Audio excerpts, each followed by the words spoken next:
So, welcome back to the session. Let's start the section in the morning. The first speaker in this session is Subhashish Banerjee. So please start.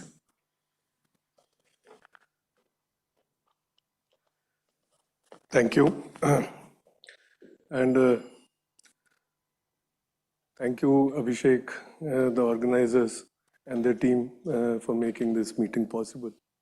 So I will not touch upon trajectories in this, my talk, but I'll talk about something which has got a relevance from that perspective as well.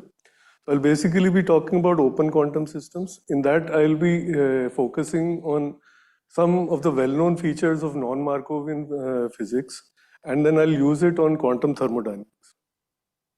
So I'll give a very brief intro to open quantum systems and then non-Markovian phenomena.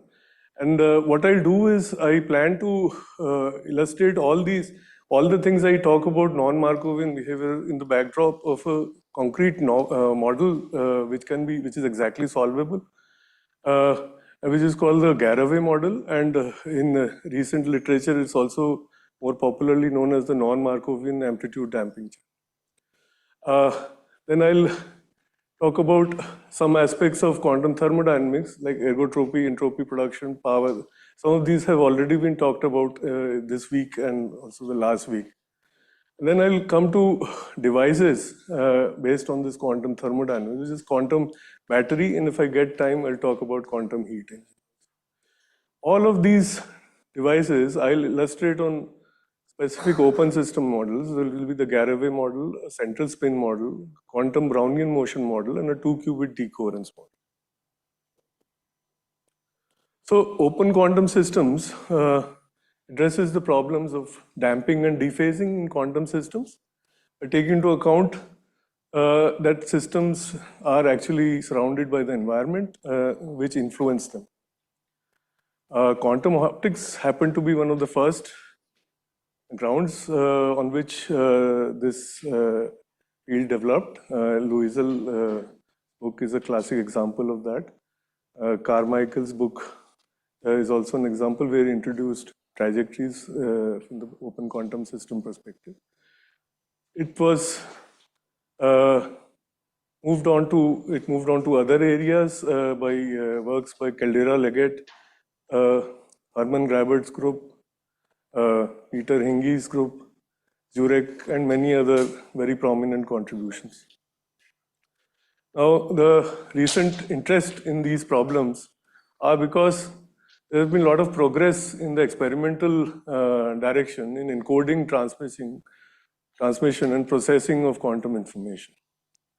So this pioneering experiments by Vineland's group and Hiroshi's group somewhere between the mid-90s and 2000 put this field into the forefront of quantum computation and information as well. So basically, open quantum systems is about you have the system of interest, which is given by its Hamiltonian, its ambient environment, sometimes called the reservoir, and the object that talks between the two, which is the interaction term. So overall, we have a unitary evolution of the state, and this is the density matrix. And since we are only interested in the dynamics of the system of interest, we take a partial trace over the reservoir, and this is the object of interest. Its dynamics is usually non-unitary. So depending upon whether this and this operator, the system Hamiltonian and the interaction Hamiltonian, commute or do not commute, these things can be classified into, for example, if they commute, there is decoherence without any dissipation. This kind of things were initiated long before quantum information. So it's by Brzezinski, Kahlili, Kipthorne caves, Carlton caves, and all that. And more commonly is the situation where they don't commute, and resulting in decoherence along with dissipation. In the parlance of quantum information theory, this kind of a noise would generate, for example, a phase damping channel, and this kind of noise would generate a generalized amplitude damping channel. Now, open quantum systems what makes them very interesting is there are a number of time scales. There is a scale associated with the natural frequency of the system, a time scale associated with the system reservoir coupling strength is the relaxation time scale, and the reservoir correlation time scale, memory of the reservoir, which is an interplay between the high frequency cutoff and the time scale associated with the reservoir temperature. Now it is an interplay between these time scales that decides whether your dynamics is Markovian or something else. Here, when I say Markovian, the most well-known facet of that is this Lindblad equation, or sometimes one could call it the GKLS master equation, the Gorini-Kosakovsky-Sudarshan-Lindblad master equation. Here I will not talk about that. I will talk about non-Markovian open quantum systems. It's a much bigger class than the Markovian ones. And as I said earlier, I'll illustrate this all on the Garavay model. So there have been many developments in this. Some of the prominent ones, interesting ones, I would say was, one of them was around 10 years back, Michael Hall, Kresser, Lee, and Anderson. So I'll call that HCLA, proposed a time local master equation of this form, and then they showed that the generator of this equation from conditions of hermiticity and trace has this very familiar Lindbladian structure, except that these frequencies and these decay rates are time dependent. Now if these decay rates are positive all the time, then this has a Lindbladian form. But it was shown by these people that even if one of them is negative, then that is an indicator of non-Markovian. Another very influential development in this field was made by Rivas, Volga, Plenio, RHP in short. They took the problem, the physical idea of divisibility. They said that if there is a kind of map that takes you from 0 to say T2, then it can be broken up into any intermediate step from 0 to T1 and then T1 to T2. Now if this is a completely divisible map, then this intermediate map should also be divisible, and you can keep slicing it. So what they did was they used the Choi-Chomyalski isomorphism, which is this one, and they found the state corresponding to this map, to this intermediate map, and took the trace norm. So if this is completely divisible, then this object will give an answer 0. But if it is not, then it will give an answer which is greater than 0. This, they called it as a non-Markovinity signal. So in this, a very simple example of the simplest example of a divisible quantum process is that generated by the GKSL or the Lindbladian. Let me call it the GKSL evolution. This I have already said that if there is even one temporary negative rate, then it's actually equivalent to this. This is an indicator of non-Mark. Now, another different physical based approach to this memory around the same time was based on distinguishability. This was shown by Nikita. Am I pronouncing your name properly? Thank you. So he showed it, he gave a very good proof of it. I don't need to talk about it. So he showed that the distinguishability is basically the trace distance. Now, what Brewer, Lane and Yurkipilu, the BLP, what they did was, they took this measure and converted this into a kind of identifier of memory, and which is, to my knowledge, the most well-known and easy witness of memory. So this trace distance, of course, he showed all these things. The thing that is important for this, to understand this measure, is that any quantum operation, a completely positive map, is a contraction on this trace distance. So it always decreases. So any quantum process which is described by a family of these CPT, means completely positive trace preserving dynamical maps, can never increase the distinguishability of a pair of states. So basically, as time progresses, the state's distinguishability decreases. So that they interpreted as information is leaving the system and going into the environment. And that's where it gets lost forever. However, if it turns out that the distinguishability is somehow increasing at certain times, it means something is flowing back from the environment to update the system. This is what is called the information backflow. So they quantified this by taking a time derivative of the trace distance. So if the trace distance decreases, so for example, for a GKLS scenario, this will always be less than 0. But if it turns out if it is greater than 0, then that means that monotonicity of that trace has actually been broken, and they quantified this as a non-Markovian behavior. So their measure was then after that straightforward. You take all possible time intervals at which this rate is positive and then maximize over the pair of initial states. So let's see this on a model. So this is a two-level system. It is interacting with an environment, the harmonic oscillators, and they talk to each other by this Jaynes-Cumming type of rotating wave interaction coupling. Now, because of this coupling, the total number of excitations is a conserved quantity, which can be seen very easily. As a result of that, all the elements of the density matrix of the two-level system can be computed. So here this computation is done. So the only non-trivial thing here is this CT here, this function CT, which satisfies this kind of equation. And this has been done with the proviso, the initial state that there's an excited, the system is in an excited state and the reservoir is in a ground state. So that's why the name amplitude damping comes. So it's kind of simulating spontaneous emission. And since it doesn't do a weak coupling approximation, so it's also called non-Markovian amplitude. We'll see it satisfies all these criteria. So this F here is basically the standard two-point reservoir correlation function, which is so. This depends upon this coupling strength.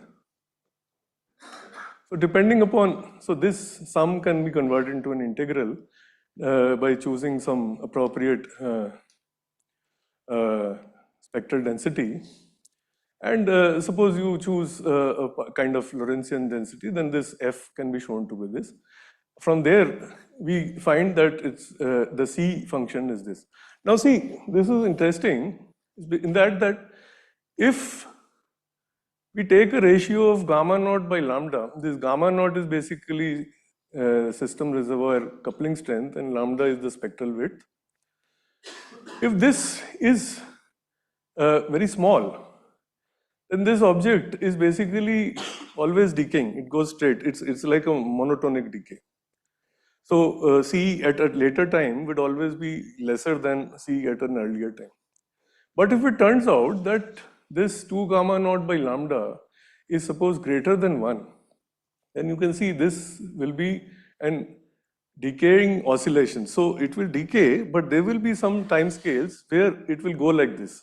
So it's coming like this and then it will go like this. So on this path where it is increasing, there will be a time scale at which at a later time C is actually greater than the earlier C. This is crucial for the non-Markovianity of this model, to show the non-Markovianity. So the time local generator can be shown to have this form. As you can see, this is just the form of an amplitude damping channel, except that these gammas and these S's are all time dependent. So as I had said, if this is actually small, then it is very easy to see that this is basically the standard Markov approximation, and this equation reduces to a QDS, quantum dynamical semigroup. Also, it can be shown that if this model satisfies complete positivity, then C at a later time should be lesser than C at a earlier time. But as we have seen in certain parameter regimes, this doesn't happen. So this is basically RHP non-Markovian also. And if we take that rate here, this rate here, this can be expressed in this form. So it basically boils down to taking a time derivative of this C. And this, if it is basically like in that regime where C is actually growing, then this would be positive, and therefore there will be a negative decay rate, and that it will be an indicator of non-Markovian. Similarly, one can do the BLP kind of calculation for trace distance. And again, it boils down to this d by dt of this C. And so when C increases, this gives a value greater than 0. So this is BLP non-Markovian. So this BLP non-Markovian, it is RHP non-Markovian, and it is also HCLA non-Markovian. This is something, it's a subtle point, which I don't go into in detail here, but it's just that actually, even if the dynamics is CP divisible, it need not be that it is just Markovian. There is a concept of temporal self-similarity. It means that even if it is CP divisible, it can carry the memory of the initial time. And there are maps, there are noises like this generalized OUN noise, which was in fact used by UN Eberle to show impact of non-Markovianity on entanglement sudden death. These are all CP divisible, but they are non-Markovian. So RHP and BLP will not be able to show it, but they are still non-Markovian, and it can be shown by this knowledge of temporal self-similarity. So in this context, we can say that this dynamics generated by the GKLS evolution is actually a bona fide Markovian evolution. Now, I come to quantum thermodynamics. Just a few days back, a very nice discussion was made on ergotropy, and last week also ergotropy was talked about. So it's basically maximum amount of work that can be extracted from a quantum system. And the way of doing this is the Elavarde approach. You write the spectral decomposition of the state and the Hamiltonian, and then ergotropy is obtained by minimizing the internal energy of the final state. And it comes out that the transformation that minimizes this is called the passive state, and it has this kind of form. Now, for the NMAD or the Garaway model, this NMAD is the non-Markovian amplitude damping. Sometimes I use this, or it's basically the Garaway model I talked about. Using because it's a qubit, it has a block vector form. It will have this generic dynamics will have this form with this Z, X, Y are the poly Z's, X, and Y's averaged over the dynamics. So, because it's a simple enough system, the ergotropy can be analytically computed, and it has this form. Another very important development was made reasonably recently, in that ergotropy could be separated into its coherent contribution and incoherent contribution. This is from Gould, Giacomo, Felix was here, and some more. So basically, you compute this incoherent ergotropy, and then there is this coherent ergotropy, which is this form. Basically, incoherent ergotropy is the maximal amount of work that can be extracted without changing the coherence. And coherent ergotropy is the work that is exclusively stored in the coherence. So it has this reasonably complicated form. This is the relative entropy of coherence. This is the quantum relative entropy, and this is the classical relative entropy. But there is a neater way of doing this. One can take the state, apply the dephasing operation to it, and to that dephased state, compute the ergotropy. So that will give you the incoherent ergotropy. Subtract that from the total ergotropy, and we'll get the coherent ergotropy. So for the Garaway model or the NMED model, you can see depending upon the value of this Z, this are the coherent ergotropies and these are the incoherent ergotropies. And in fact, this X here is actually connected with the L1 norm of coherence. So one can also express this in terms of the L1 norm of coherence as well. So another very important characterizer of thermodynamics, quantum thermodynamics, is the power, which is the, say for example, charging power, which is the available work in the battery. So battery is a quantum system which will be charged by another quantum system, and after that the battery could be used for extracting work. So this is basically the derivative of the ergotropy. So as you can see, if this is positive, then this charging is going on. If the slope of ergotropy is negative, this means discharging is going on. This is in the same way, average power to energy transfer. So average charging ergotropy and as well as average discharging ergotropy can be computed. So the other characterizers are change in internal energy of the system. So this is the reduced density matrix of the system evolved in time. This HS is the system Hamiltonian, assumed to be time independent here. Similar calculation can be done for the change in the energy of the reservoir or the bath. And the mismatch between the two, the change in energy of the system and the bath, can be written as down as the work, which would be the formulation of first law of quantum thermodynamics. A very nice account of this is given in this review by Lendy and Pestonost. Now coming to second law, so here a very important role is played by this object here, this is called entropy production.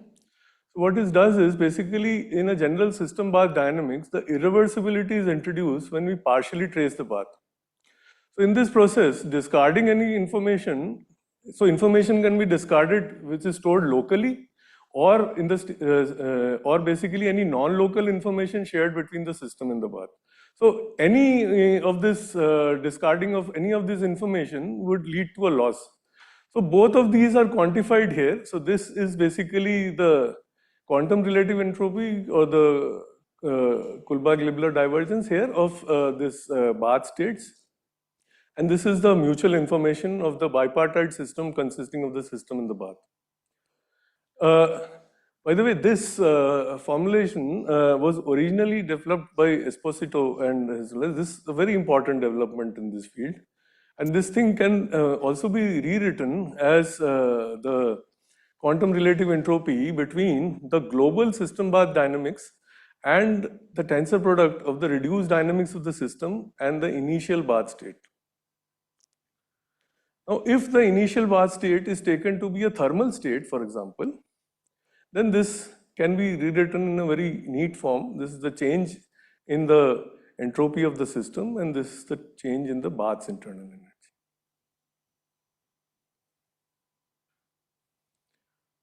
So, with all this, we can now start talking about batteries. This was introduced in the quantum batteries, was introduced by the Alinsky and Fennes. And this has now been put to use in many systems, including spin chains and qubits. So here we want to look into this battery phenomena from the context of open quantum systems. So the paradigm I'm going to take is that my system of interest could be the battery, and the environment is the charger, and it will get charged via the interaction. So there could be a scenario where the environment, say, is in a thermal equilibrium state. So it will not initially charge the battery, it will be already in a passive state. So in that case, it is better to start off the battery in a non-zero ergotropic state. However, the catch here is that if the situation is in a Markovian scenario, then there will only be a discharge to the environment. However, if there is a kind of a non-Markovian interaction, Then after the discharge, there could be a possible recharge, which is a uniquely non-Markovian feature. This will not be observed in a Markovian scenario. So this is a simple cartoon of this battery. So I'll try to illustrate this battery charger model using this following open system model. This is the Garavay model or the NMAD model. Another model is the central spin model, and the third model is the quantum Brownian motion model. So please excuse this thing. This is the speed limit time. I'm not talking about it here.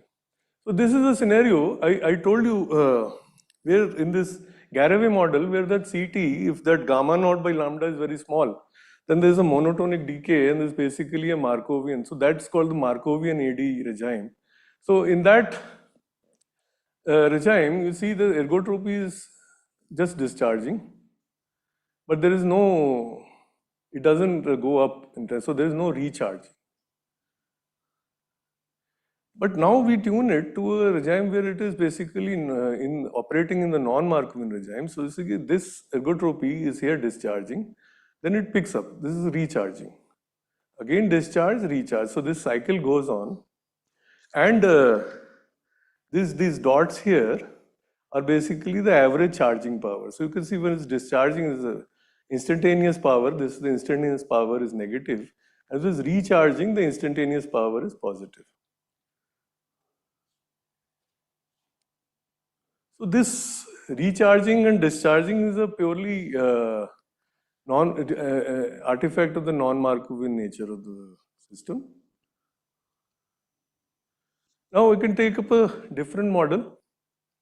This is a central qubit model, a single qubit central spin model. So we have a qubit, a two-level system or a spin half. This is interacting with a bath of spin halves via this kind of interaction.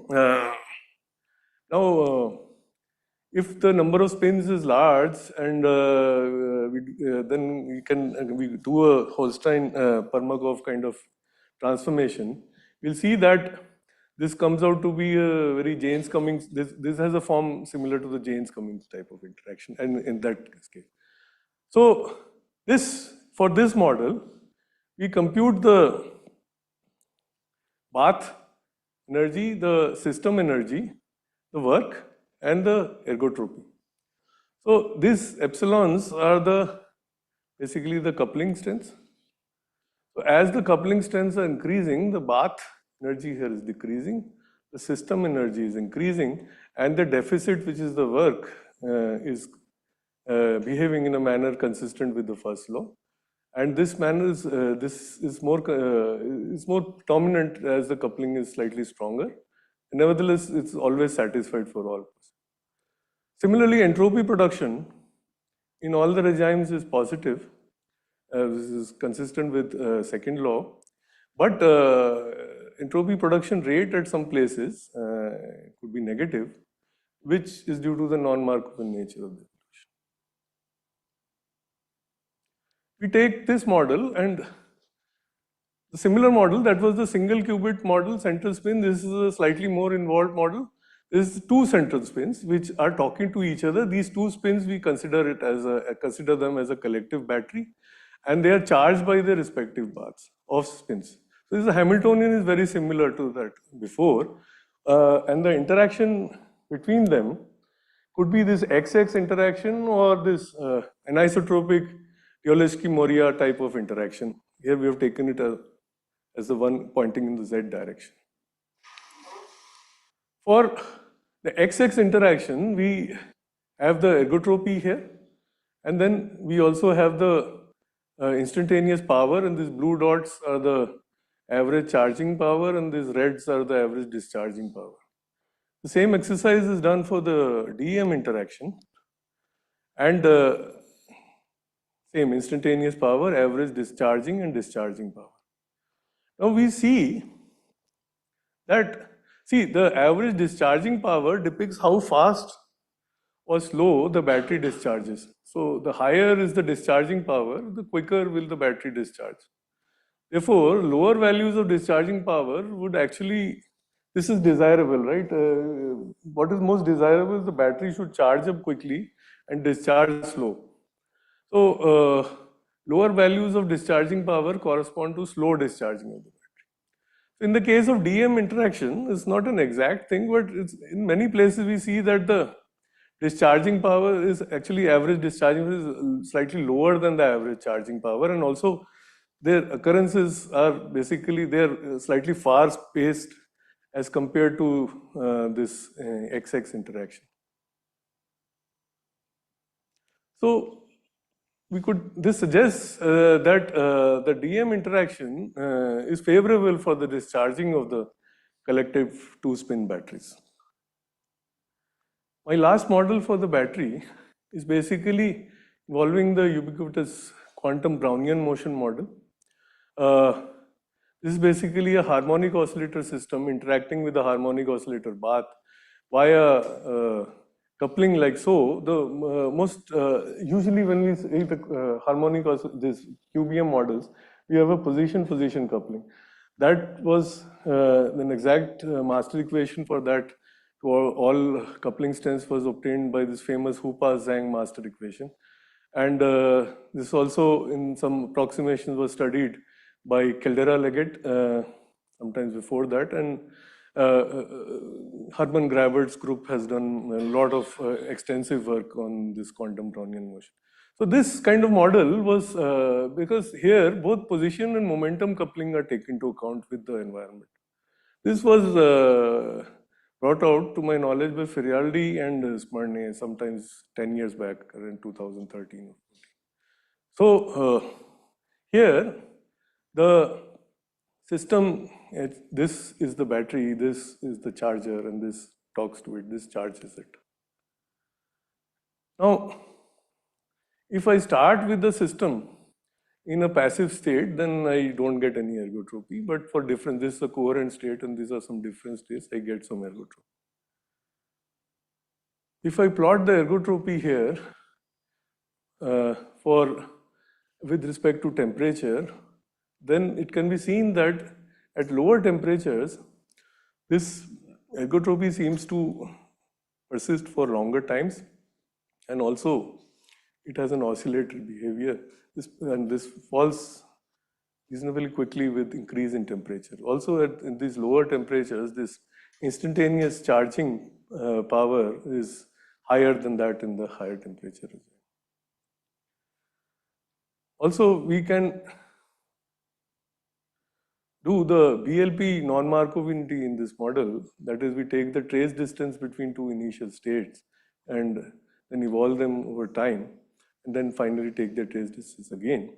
So these panels here are for increasing temperatures. This is lowest and slightly higher, higher, higher. And in each panel, this curves go like, this is like mu equal to 0 means pure position-position coupling. And as we are increasing, so mu equal to 1 would be like this both Q minus P kind of coupling. You can see that for pure position-position coupling and at low temperatures, the trace distance is highly oscillatory. So this is very strong BLP non-Markovian, and the behavior decreases with temperature. Also, as we increase the momentum coupling dependence, there also we can see that the memory effect is actually coming down.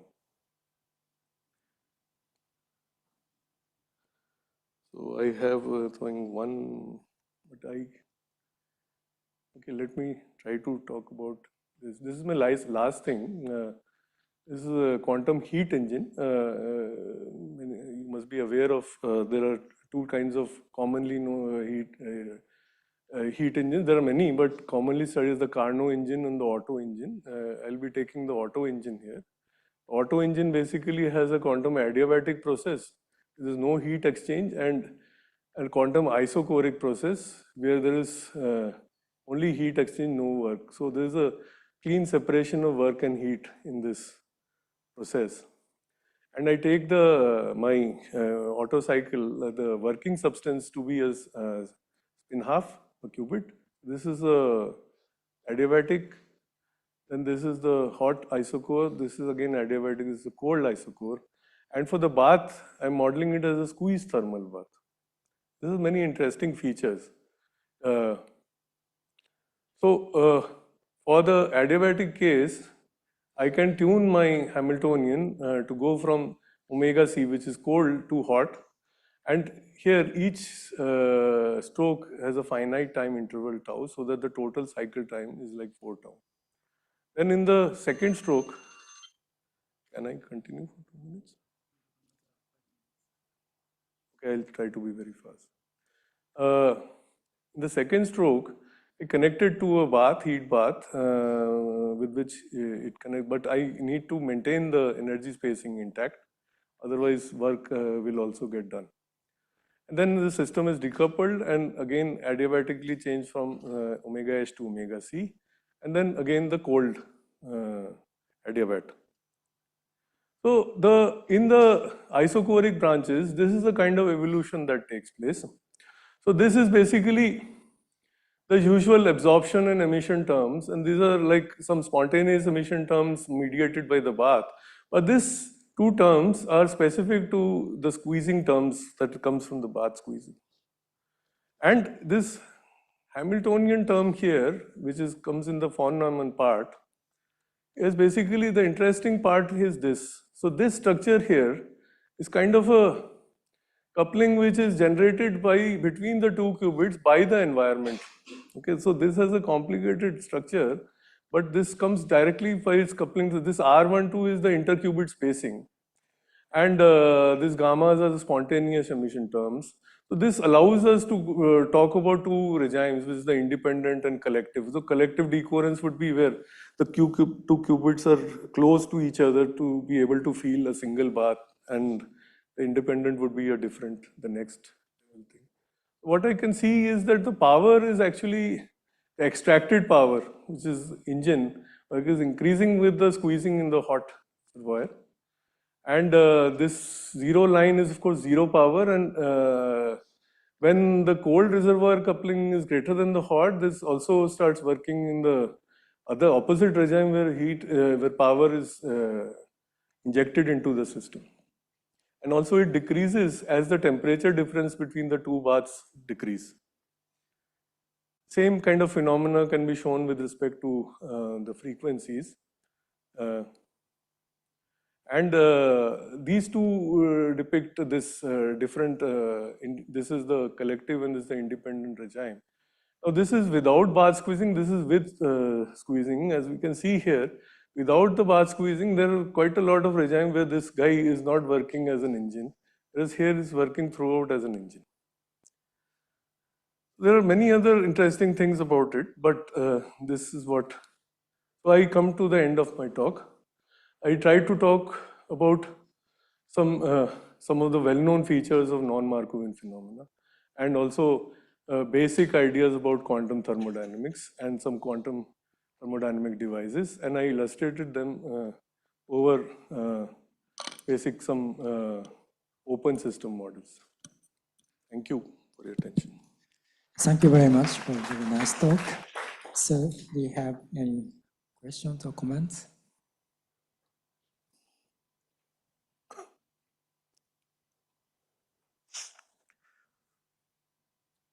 Okay.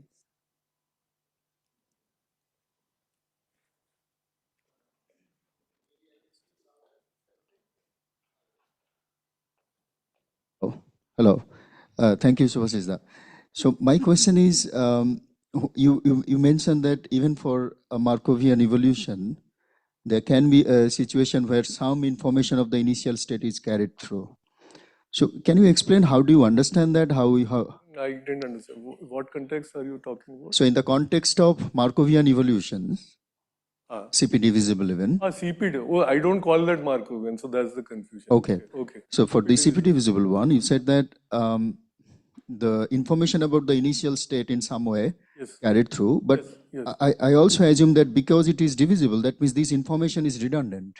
No, it Or is not. how do you understand So this is I'll there? tell you. It is basically operationally, it is very much. That's why I tried to tell you. I showed two models there. I didn't go into it in detail. This Ornstein-Uhlenbeck noise model, OUN. This is basically, it was studied by Ornstein and Uhlenbeck in 1930. It was the Gaussian stationary noise process. They took white noise. So what you and Eberle did was they took the same model but with a colored noise. Okay. Now this same thing, if you see, this is a 2007 paper. This is entanglement sudden death they were seeing. This model. So if you take it through the white noise, then the sudden death falls sharply, monotonically, like an exponential. Whereas under this model, this is a flattened curve. It doesn't oscillate like this NMAD kind of thing, but it has a fat. So the entanglement to sudden death time increases. So there's an operational meaning to it. But why is that? If you apply, for example, an RHP measure on this model, it will give an answer 0. Similarly, for BLP is even weaker. It will give an answer 0 basically. But if you then try to invoke this thing about memory coming from this initial time thing, it doesn't give an answer 0.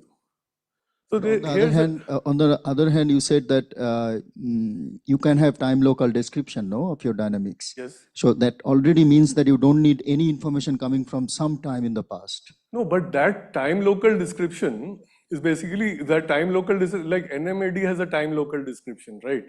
But it is basically it has there's a non-monotonicity in the trace distance is coming, right?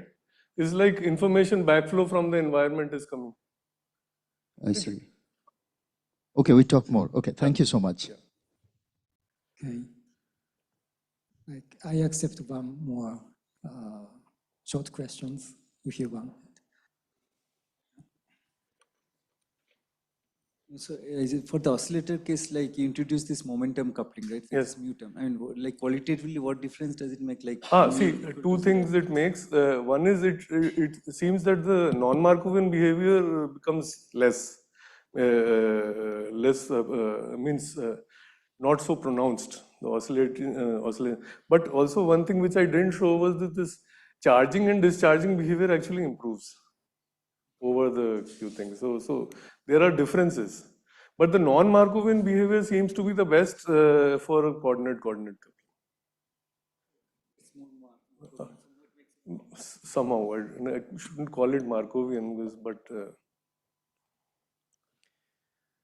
Okay, so let's